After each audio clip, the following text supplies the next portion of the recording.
Fear. Scripture affirms that God has not given us a spirit of fear, but of love and of power and of a sound mind. But in all honesty, that's not where I started. Webster defines fear as the anticipation of discomfort or pain. But for me, my greatest fear was best described not by what it was, but what it wasn't. After coming to faith in God through Jesus Christ, I was compelled to confront my own racial bigotry and deep-seated prejudices.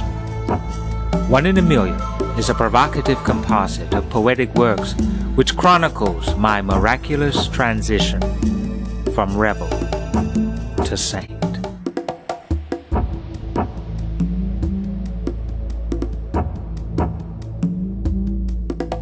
My greatest fear is not the blatant genocide directed toward the non-white masses of this planet's population, although it is of great concern. My greatest fear is not the white man's manipulation, distortion, and suppression of true world history, although it is disturbing. My greatest fear is not the white man's malevolent efforts to strip me of my self-pride and dignity, although it angers me. No, my greatest fear is my black brother. Those who have succumbed to the doctrines of white supremacy. Those who have fallen by the wayside and wallow in the filthy sands of self-destruction and self-hate. I tremble wide-eyed with fear, paralyzed in the shadow of my black brother who would believe himself less than a man. This, the product of white supremacy, perpetuated through institutionalized racism. I fear we as a people have become too complacent, too dangerously passive, too abridged are our definitions, too incomplete, and consequently too shallow are our points of reference. As my foreparents were beaten and enslaved, raped of self, I too bear the scars of their injustice, scars that burn unhealed, infected, and reeking with the foul stench of hatred and injustice. I too have been beaten, hanged, and burned. Not for crimes against the white man, but for the pigment of my flesh. Not for what I've done, but for what I am. Still, I don't hate the white man. I hate the manifestation of his fear and the hypocrisy of his behavior. As this hatred for what the white man does swells within my heart, it punctures the very essence of my soul. And still, in all his belligerence and self-righteousness, he dares to wonder why.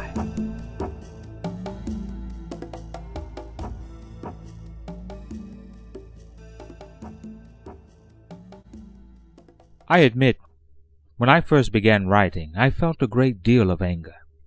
As a matter of fact, while other poets were inspired to write, I, on the other hand, was provoked. My anger compelled me to speak out. Incidentally, God doesn't have a problem with our anger. It's how we choose to deal with it, which is ultimately the issue. For me, writing was the most constructive way to deal with the anger I felt toward the status quo. And while much of what I've written still rings true today, by the grace of God, I have since come to view such matters from a much broader perspective. Like many, I was raised on the philosophy that all men and women are brothers and sisters, regardless of race, a philosophy I invariably believe to this day. The pain, suffering, and injustices of which I've written do not contradict this fact. All men are brothers, created by the same omnipotent God. Those of us who subscribe to biblical doctrine might look to the example of Cain and Abel, both conceived in the same womb, both brothers, yet one slain by the other. It's been some time since I've graced the microphone, or traded prose with my fellow poets. In times past, I enthusiastically shared my work in print, on stage, and on radio, inspiring thousands and offending countless others. I was considered by many of my contemporaries as a rebel with a cause, armed with pen, paper, and an unabridged sense of purpose. I was unquestionably a poet committed to holding the fort. I heralded the blight of Black America. I wrote about our pain, our fears, our dreams, and all that we as a people had endured and were enduring, until I came to find my words misused by others, my poetry twisted into icons of hatred. My words had become like salt in an open wound, weapons used to bludgeon others. This was not at all what I intended. I tried to convince myself that I was not responsible for how others misinterpreted or misread my work. Still, I could not help but feel somewhat responsible for its misuse. So in response, I surrendered pen and paper and retreated into the desert of obscurity, where I found God and God found me. But instead of a shepherd's staff, God gave me pen and paper. He redeemed my words and sent me back as an instrument by which to free his people. He sent me back to those obsessed with ethnic pride, to those shackled by hatred and bound by unforgiveness. He sent me back to as many as would listen to the truth and be made free. This is my testimony.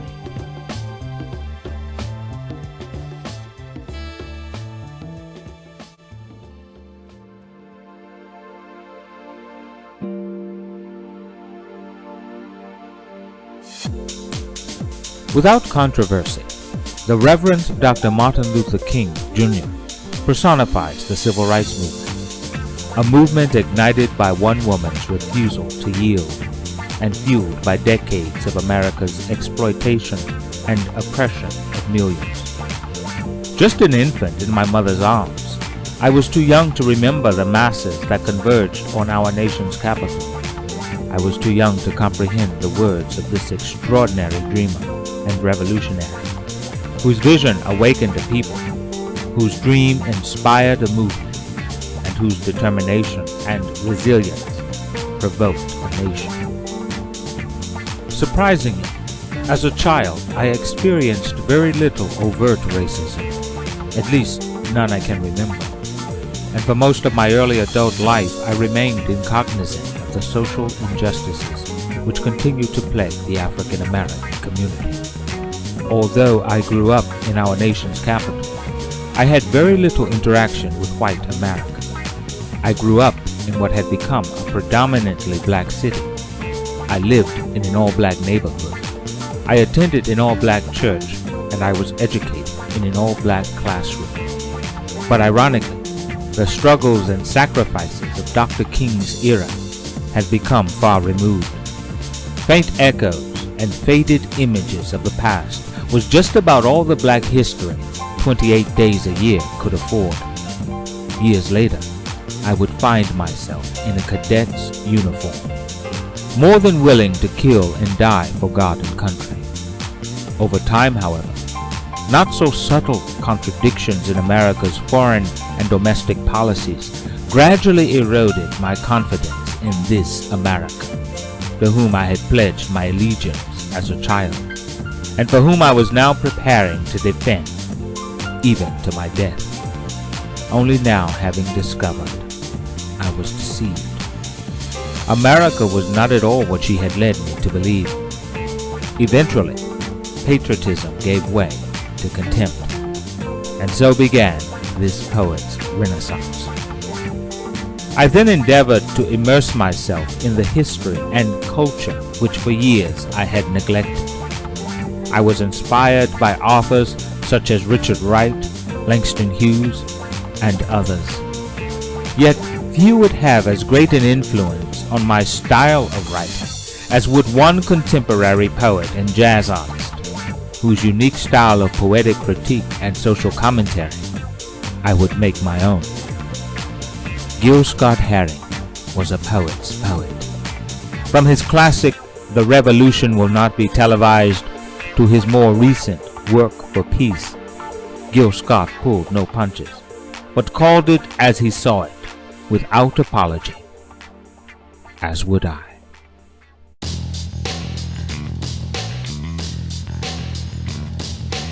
Ask not what America can do for you, brother. What has America done to you is a more pertinent question.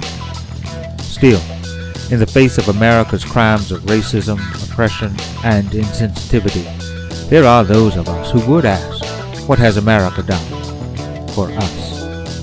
After all, isn't a government that's for the people and by the people accountable to the people? Or is that just in theory? And let's not forget Ronald Reagan or his entourage, his posse, if you will, as they allegedly ride off into the sunset. Remember Little Ollie's plan to suspend the fragile U.S. Constitution? Then again, Americans were always a little senile. As the USA, its CIA, and its FBI all continue to LIE, America holds fast to its policies of racism and oppression, both at home and abroad. And we can all rest assured that little, if nothing, has changed. You black man and you black woman are still America's most wanted, and there is a covert operation somewhere out there with our names on it. But let's not be advocates of hate, fighting hatred with hatred, fighting fire with fire. We may all see the thinning forests of civilization consumed in flame, and us with it. From sea to shining sea, yeah, this is America, brother, which I'm sure you do see, unless, of course, you just happen to be looking the other way, which is what a lot of us so-called African Americans seem to be doing a lot of in recent days. Yeah, we looked the other way when Jesse ran long and hard for a nomination that he could never win, because there were those who believed he was too sincere, too for the people, and too black to be president. 4 more years of hell. 4 more years of hell was hell, brother. Still, we seem to look the other way when Reagan and company rode into office for still 4 more years. From the outhouse to the White House, who's watching America, brother? The media? They too seem to be looking the other way when corporate America ripped off the U.S. Treasury, and taxpayers paid more than $100 billion for defense they could have bought at Toys R Us for $50 and some change. Who's watching America, brother? The media, where lies are truth, ignorance power, and war, well, war's still hell. Media mania, brother, it's all a game, but it's the bottom of the ninth. There are 2 strikes, 2 outs, bases are loaded, still we don't seem to care, because we're still looking the other way. Stay ever mindful of our struggle, brother, on all fronts. Watch your back and keep your eye on America. Only in America, brother. Only in America could 4 guilty thugs escape conviction. Only in this crazy land of contradiction. Now, how could these 4 white men escape when we had their crime preserved on tape? That ain't justice, and you can't tell me different. Besides, it's all too reminiscent. You saw the tape. Cold, harsh reality in black and white. Police brutality. Things beating just confirms our fears. Still, we knew this sort of thing's been going on for years. And while some might insist that the system failed, it worked, my brother, and works, and all too well. I'll tell you what it's all about. It's justice, brother, just turned inside out. From L.A. to Johannesburg, from broken bones, black eyes, strangleholds to red necks. It's Selma, Watts, and Little Rock all over again.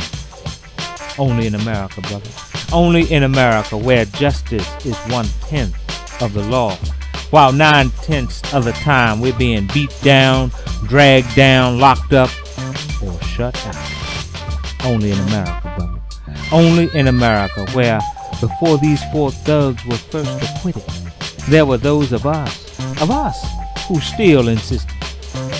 Calm down, brother. Don't get so upset, 'cause you ain't heard the verdict yet. And if you just give the system time, I'm sure the guilty will atone for crime. Justice, brother, justice will prevail. But it seems that thought's been shot to hell, 'cause after talking all that talk, they all but let those guilty felons walk. Only in America, brother. Only in America.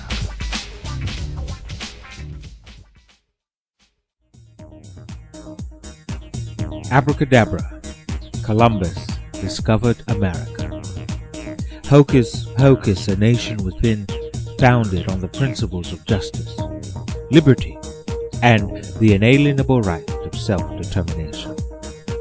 History or mass deception, sleight of hand, misdirection, and delusion, Copperfield would envy.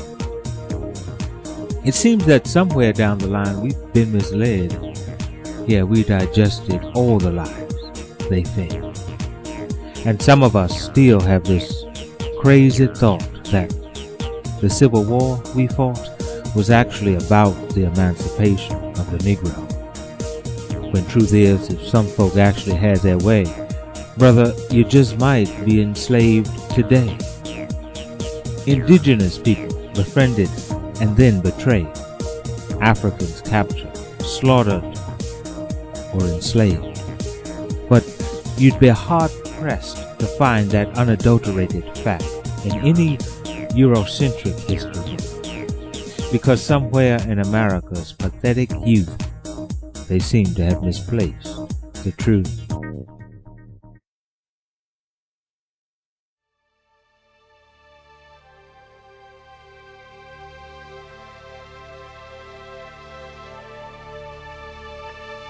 In time, my greatest fear, Keep Your Eye on America, Only in America, and Star Spangled Lies would become my defining works. I would soon learn, however, that even the oppressed and disenfranchised weren't always willing to hear my point of view.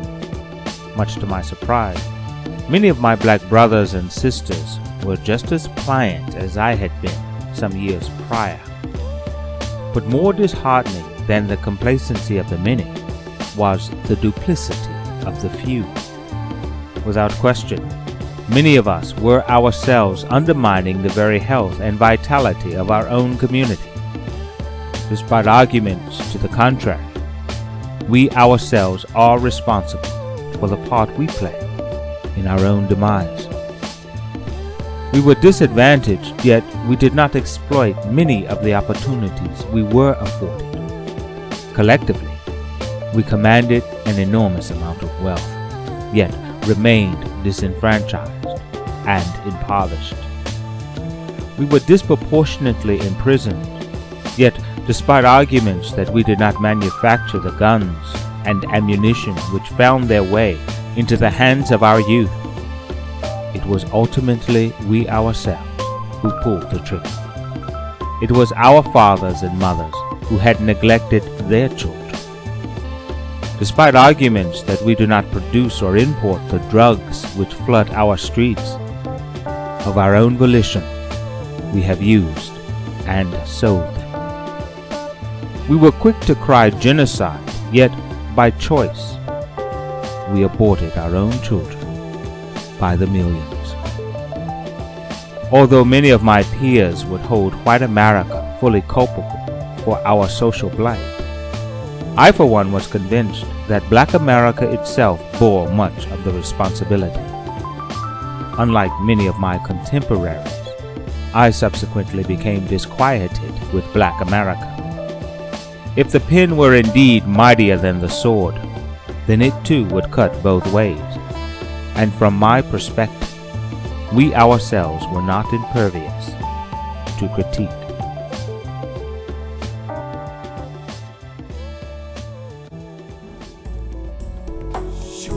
Blue contacts. Yeah, Yeah, if I were to wear a pair of blue contacts, wouldn't I see the world differently? Wouldn't the world look differently at me? Or would I see in the mirror, staring back, some crazy, mixed up, blue-eyed wannabe? Wanna be anything but black. Wanna be anything but poor. Wanna be anything but oppressed. Wanna be anything except what I see or what I am taught is black. Taught by a racist, blue-eyed media. Yeah, wanna be everything or anything but me. I've been blinded by twisted and perverted images. Taught by my oppressor to hate myself. Taught to hate everything that is or even looks like me. While they lay out on the shores like beached whales. While they lie drenching themselves in tanning oil and sunblock. It would seem that they're trying to look more and more like me. Like me. A crazy, mixed up, blue-eyed wannabe. Oh, Mother Goose never said there would be days like this. Humpty Dumpty sat on a wall but got yoked by some clown over a pair of Jordans.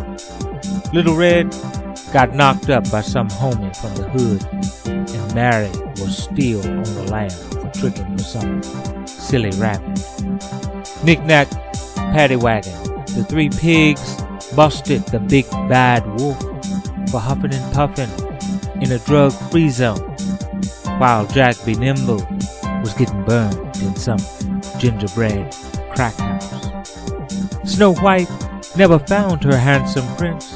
Cinderella never got to go to the ball, 'cause happily ever after seldom comes to the ghetto. It seems to me that black solidarity has long given way to individuality. It seems that black unity has given way to self-preservation, suspicion, and mistrust.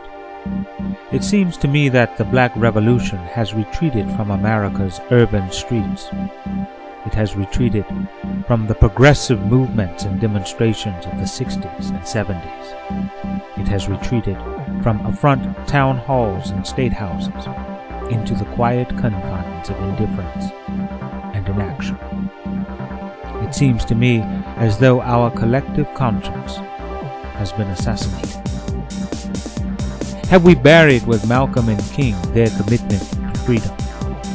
Have we buried with Malcolm and King their commitment to justice and self-determination? It seems to me as though we have been bludgeoned into an apathetic submission, demoralized, dehumanized, disenfranchised, and just plain dissed by the powers that be. Dissed by a media blitz of propaganda and misinformation, blinded by the illusion of democracy, flim-flammed and bankrupted, satisfied with barely enough to feel free, yet still far too little to be free, satisfied with at best the semblance of freedom.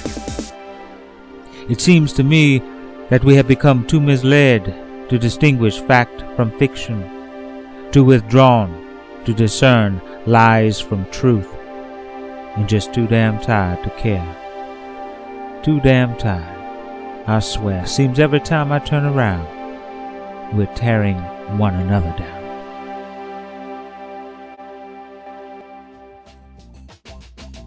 No one is eager to be reminded of their shortcomings, and are naturally uncomfortable when confronted with them. However, with the recognition of our failings, there comes the opportunity for change. But for this poet, change did not come easily. For years I wrestled against flesh and blood, until I had this revelation. I was just as predisposed to bigotry and hatred as were those whom I had previously indicted. There is no one righteous, not even one. There is no one who understands, no one who seeks God. All have turned away. We have together become worthless. There is no one who does good, not even one. Our throats are open graves. Our tongues practice deceit. The poison of vipers is on our lips. Our mouths are full of cursing and bitterness. Our feet are swift to shed blood. Ruin and misery mark our ways, and the way of peace we do not know. There is no fear of God before our eyes.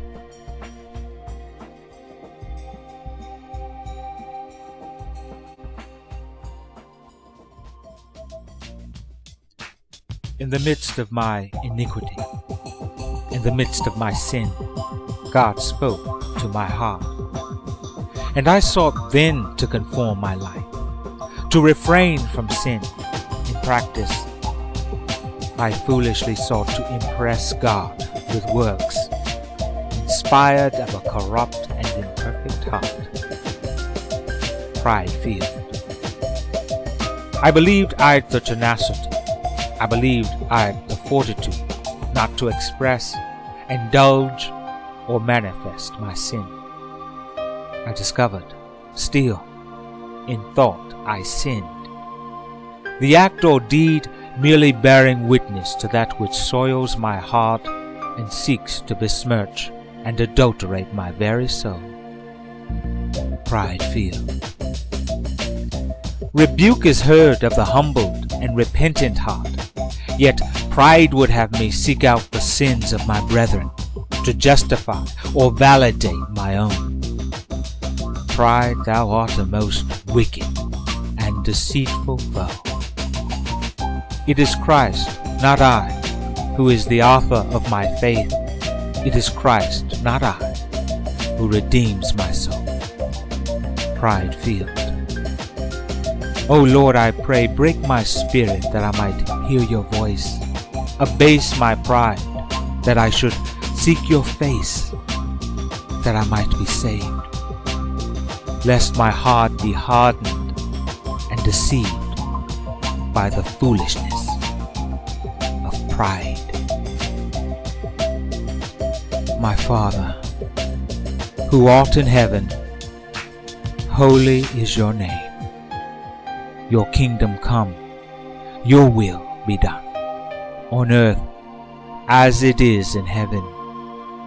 Give me this day my daily bread, and forgive me my trespasses, as I forgive those who've trespassed against me. Lead me not into temptation, but deliver me from the evil one. For yours is the kingdom, and the power, and the glory, forever and ever. Amen. In our image, the truth denied yields itself to foolish pride. So just what color are the souls of men? And in what color should we paint our sin? Our hearts embittered, and our souls defiled, while on bitter fruit our spirits feed. So just what color does salvation bleed? Regardless of our social status, political orientations, or religious beliefs, African Americans all share a common history.